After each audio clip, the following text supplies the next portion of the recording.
నమస్కారం, చరణ్ టీవీకి స్వాగతం. రైతులకు అధిక మొత్తంలో పరిహారంకు కృషి చేస్తాం. మెదక్ కలెక్టర్ రాహుల్ రాజ్ హామీ ఇచ్చారు. ఆర్ఆర్ఆర్ భూ పరిహారం విషయంలో ప్రభుత్వం దృష్టికి తీసుకెళ్లి దానికి అనుగుణంగా చర్యలు తీసుకుంటాం. నర్సాపూర్ మండలం రెడ్డిపల్లి రైతులతో సమావేశమైన జిల్లా కలెక్టర్ రాహుల్ రాజ్ స్థానిక కలెక్టర్ కార్యాలయంలోని వీడియో కాన్ఫరెన్స్ హాల్లో మెదక్ జిల్లా నర్సాపూర్ నియోజకవర్గంలోని నర్సాపూర్ మండలం రెడ్డిపల్లి గ్రామం రైతులతో సమావేశం నిర్వహించారు.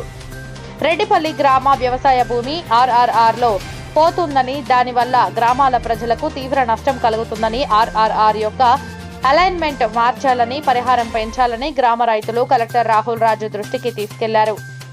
ఈ సందర్భంగా జిల్లా కలెక్టర్ రాహుల్ రాజ్ మాట్లాడుతూ రెడ్డిపల్లి సమస్యను ప్రభుత్వం దృష్టికి తీసుకెళ్లి పరిష్కరిస్తానని అన్నారు. అలైన్మెంట్ మార్చడం వీలు కాదని, అయినప్పటికీ ప్రభుత్వం దృష్టికి విషయం తీసుకెళ్తానని, పరిహారం పెంపు విషయంలో అందరికీ న్యాయం జరిగేలా చూస్తామని హామీ ఇచ్చారు. రైతులందరూ సమన్వయంతో ఉండాలన్నారు. పరిహారం పెంపు విషయంలో ప్రభుత్వంతో చర్చించి నిర్ణయం తీసుకుంటామన్నారు. ఈ కార్యక్రమంలో నర్సాపూర్ ఆర్డీఓ జగదీశ్వర్ రెడ్డి, ఆవుల రాజిరెడ్డి, ఆంజనేయులు గౌడ్, సత్యనారాయణ గౌడ్, మహేష్ గౌడ్, సత్యనారాయణ, నిరంజన్, నగేష్ గౌడ్, ప్రసాద్, సిబ్బంది తదితరులు పాల్గొన్నారు. రైతుల భూముల కోసానికి ఈరోజు జిల్లా కలెక్టర్ గారిని కలిసి వారికి సంపూర్ణంగా వారి రైతులకు పడుతున్న బాధల మీద వివరించడం జరిగింది.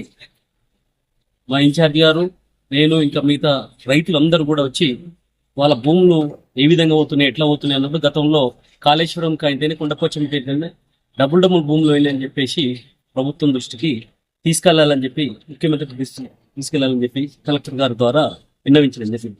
మేము ఒకటే విజ్ఞప్తి చేస్తున్నాం, రైతులకు మేలు జరిగే విధంగా ప్రజా ప్రభుత్వంలో రైతులకు అండగా ఉంటామని, రైతులకు అండగా ఉండడానికే ఈరోజు రైతులకు అన్యాయం జరగొద్దని చెప్పేసి కలెక్టర్ దృష్టి తీసుకుపోయి ఆర్ఆర్డీ మినిస్టర్ పెద్దలకి, ఆ విధంగా జిల్లా మంత్రివర్గ దృష్టికి తీసుకెళ్లి ఖచ్చితంగా మా పెద్దలు దామోదర్ రాజనరసింహ అన్న దృష్టి తీసుకెళ్లి ఖచ్చితంగా న్యాయం చేస్తామని చెప్పి రైతులకు హామీస్తున్నాం. గతంలో కొంతమంది రైతులు నష్టపోయిన మాట వాస్తవం. ఇప్పట్లో తర్వాత అన్ని కూడా ఈ 10 సంవత్సరాల కాలంలో అనుకూలంగా అలైన్మెంట్ కోసం మార్చుకొని వారికి అనుకూలమైన వారికి తర్వాత మేలు చేకూర్చే విధంగా ఈ రోజు ఏ అలైన్మెంట్ కాళేశ్వరం అయితే, కొండపోచం అయితేనేమి, త్రిబులర్ అయితేనేమి అనుకూలంగా చేసుకున్నాం కనుక కొన్ని అనివార్య పరిస్థితుల వల్ల రైతులకు ఇబ్బంది అవుతుండొచ్చు తప్ప, కానీ ఖచ్చితంగా కూడా రైతులకు అండగా ఉండడానికి ఈ ప్రభుత్వం చిత్తశుద్ధితో పనిచేస్తుందని చెప్పడానికి కోసానికి రైతుల పక్షాన ఈరోజు ప్రజా గొంతుగానే వచ్చినాం తప్ప వేరే విధంగా కాని కాదు. కొంతమంది ఈరోజు నామకే వాస్తే రైతులను పక్కదారి పట్టించడానికి కొంతమంది ప్రయత్నిస్తున్నారు. వారి పట్ల కూడా వారే గతంలో 10 సంవత్సరాల కాలంలో ఏ రోజు కూడా రైతుల పక్షాన మాట్లాడిన పాపాన అవ్వలేరు. ఆ రోజు మాట్లాడినాం, ఈ రోజు మాట్లాడతాం, రేపు కూడా మాట్లాడతాం, రైతుల పక్షాన్నే ఉంటాం.